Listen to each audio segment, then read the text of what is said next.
Good afternoon to you.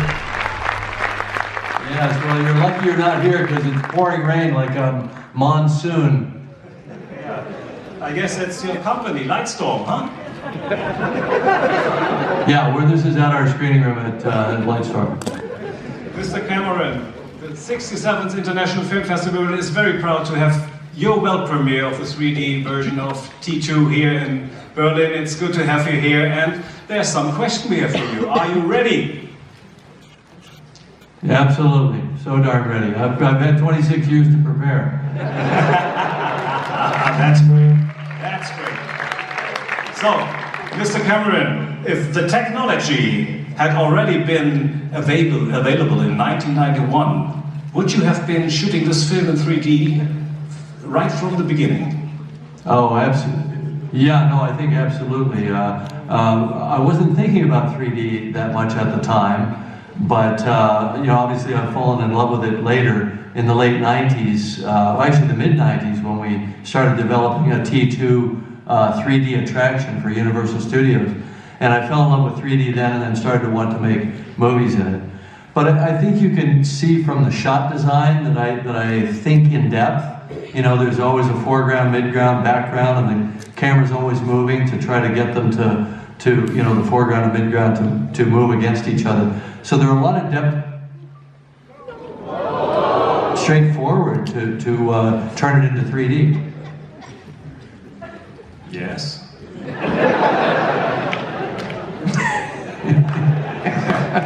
I'm going to answer the way you do. Yes.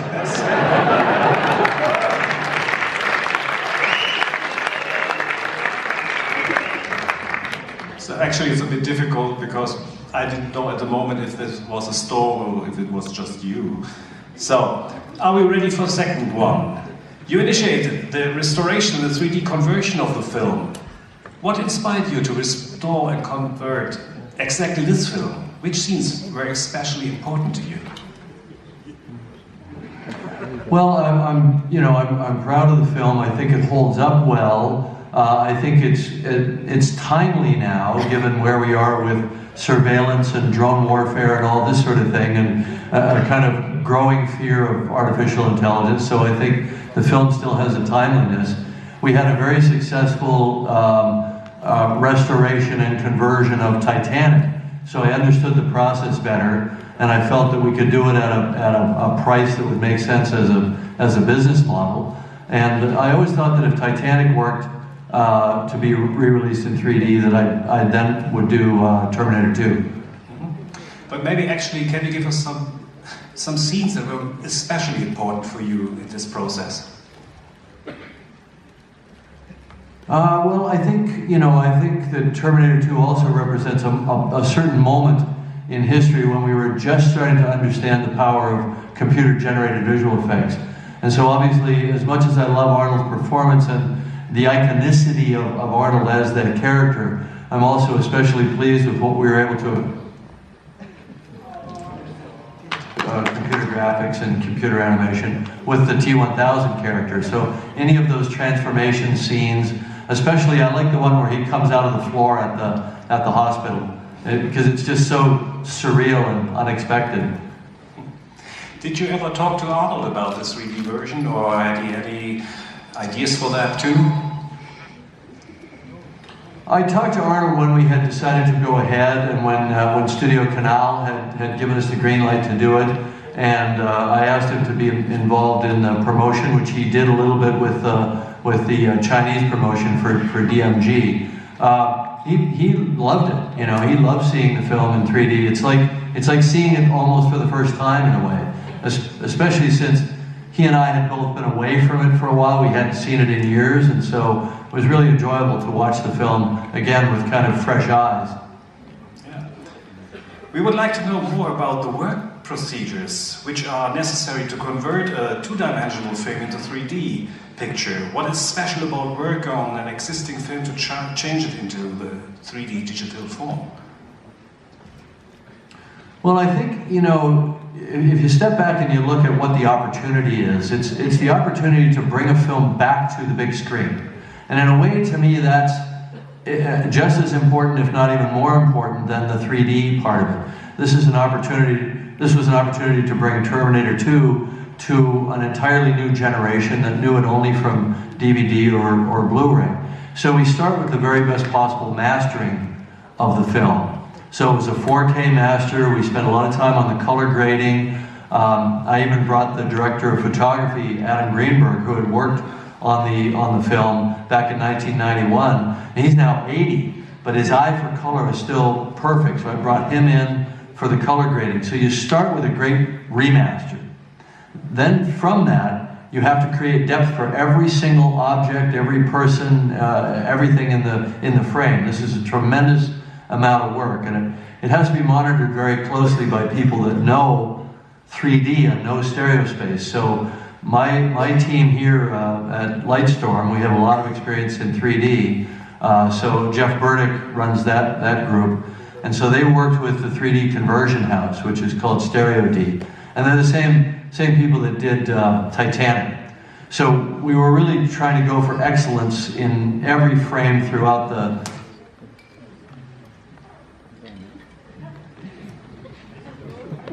film.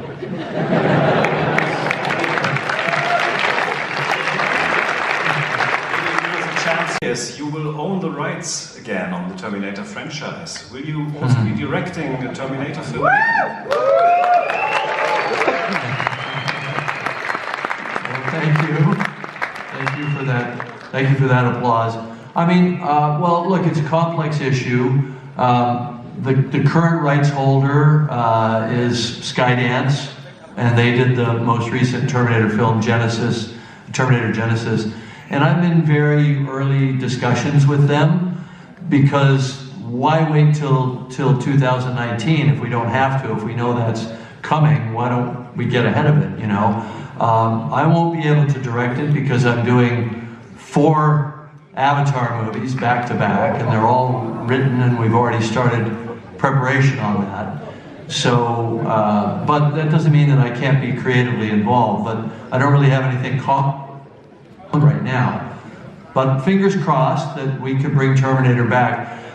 I think the bigger issue is, you know, how do we make it fresh? How do we make it new and as inventive for the 21st century as the first 2 Terminator films were, you know, 25 and 30 years ago? But after 4 more avatars, maybe in 2029, when the original Terminator came to us, maybe that is your time to come back again. There you go, perfect. I'll just tap out there with my cane and my oxygen tube and call action on Terminator 14.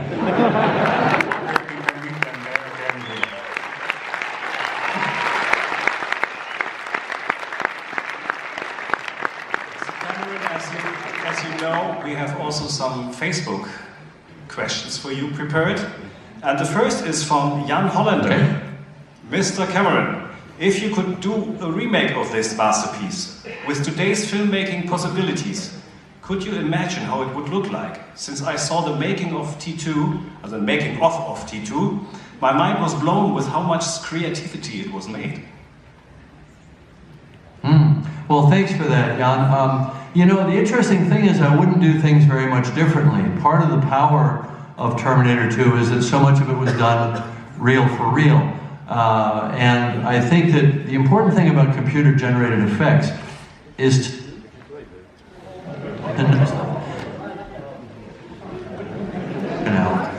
I think just crash a tow truck into a drainage canal. Don't you just want to see that happen? You know? So I would probably do a lot of the things very much the way we did. Now, using CG fluid simulation, we could do the liquid steel at the end of the movie much better now than we could back then. But I think audiences have, you know, they know to look at a movie for the time that it was made also.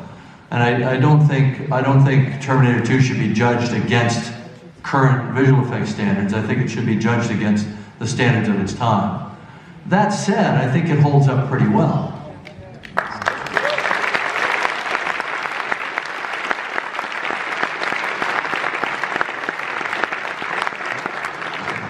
Next question is by Luke Smith. Are the visual makeup effects digitally altered too? No, we didn't change anything within the film. You know, we just regraded the color, and obviously we did the stereo, the 3D, but we didn't alter anything within the film. I think you get into a slippery slope of revisionism then, and starting to correct your mistakes, and where would that end? You know, I mean, if there was one thing we did, which had always bothered me. When the tow truck hits the bottom of the drainage canal, the windshield falls out. And you can see it plain as day. And then in the next shot, it's still in the truck. So I told him to paint that out and fix the windshield. That was just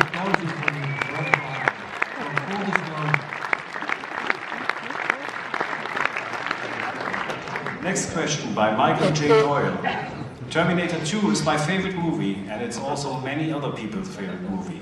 Why do you personally think it attracts so many people, even in the years since its release? Well, it's interesting, Michael. You know, we asked ourselves that, and you know, I think maybe maybe it has a kind of a classic status, and it's fondly remembered by people then, or maybe people still feel a kind of relevance of the ideas. It was Arnold in his prime. It was Linda Hamilton in her prime. You know, it had a lot of fresh visual ideas for its time. So I think there's that memory that people have of an experience that they had in a movie theater back then. And I don't know if you're of that age group, but I think people remember having their minds blown back then, and it just has that kind of lingering sense of something cool. I don't know, I think it's hard to quantify why a film lasts in the public consciousness. Yeah, I'm at that age, I can definitely tell you. So, next question is by Dorian House. How much involvement did you have with the conversion process, and what aspect of the film do you most fondly remember? Well, those are kind of two different questions, Dorian. So, in terms of the conversion process, I wasn't there every day going through every, you know, before me for final review in a couple of stages. So I have a good team in place here at Lightstorm at my company that really understand 3D. They know it like the back of their hand, and they're very, very good at running a 3D conversion process. And we had a very, very good vendor, Stereo D, right here in Los Angeles, that did the work. And we had learned a lot from the Titanic conversion. So I trusted them to do a good job up to a point. Then they'd bring it to me. I'd look at it and I'd say, no, we need a little more depth, or that's not quite up to snuff, or let's fix this or that. So I was sort of the last set of eyes that had passed before. And so then I had all the final approvals, and I did sit and do the color grading myself. I mean, with our color grading team, obviously, but supervise that. So it's pretty hands-on, I guess, from my perspective. And if just refresh my memory what the second part of the question was from Dorian. It was which aspect of the film do you most fondly remember? Oh, well, you know, every scene has that I remember from the day of the shooting. And there's one particularly fun moment for me that when Sarah hits the orderly across the bridge of the nose with the mop handle, Linda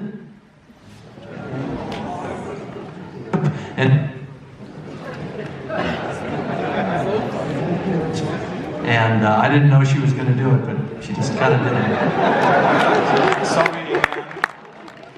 So, moral of the story is, don't make Linda mad. Okay, last question from this Facebook questions by Steve Tatua, and this might be a quite difficult question for you. Where would T2 rank amongst all your other directed films as your favorite? And also, how many times have you seen it? He saw it over 100 times. Oh my goodness, well I think he's got me beat. Well, look, I mean, obviously, as a film director, you see every part of the movie thousands of times. In terms of sitting and watching the finished film, it might be 20 times, you know, over, you know, at most, maybe less. And maybe only once or twice in the last 10 years. So it takes some time to have some distance from a film that you've made where you can really watch it and enjoy it. And I've gotten to see it with my children, you know, and see their perspective on it. So, you know, that's a reason to watch it again. But speaking of children, you know, you don't ask somebody who I have 5 kids, you don't ask me which of my children I like the best. So I can't really answer the question of which of my movies I like the best. I guess.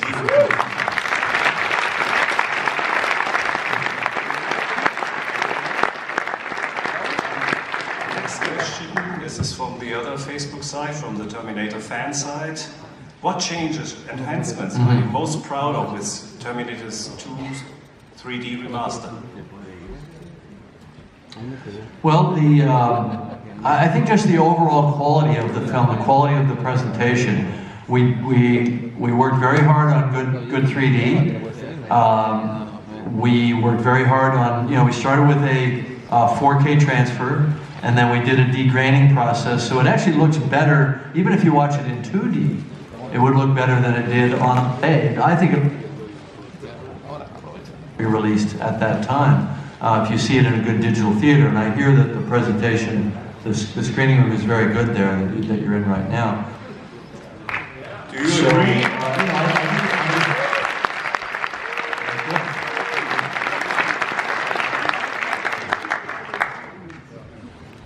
So, final question.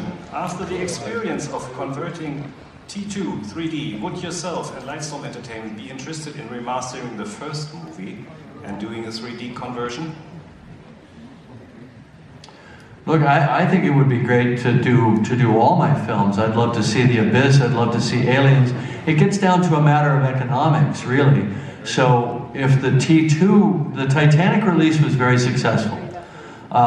We made $440 million re-releasing Titanic in 3D. So if we make some reasonable amount of money with the T2 re-release, and we start to feel confident, maybe we can start looking at some of the other films as well, if we think there's a market there.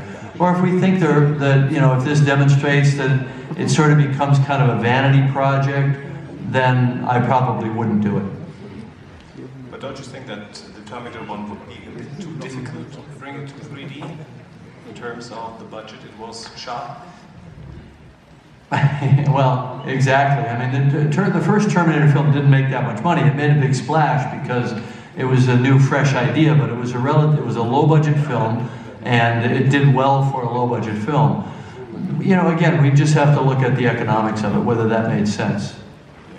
But at the moment, we are really happy to have you here on the screen and have the audience here for the world premiere of the 3D of T2, and it was a great pleasure, as you can hear by the audience.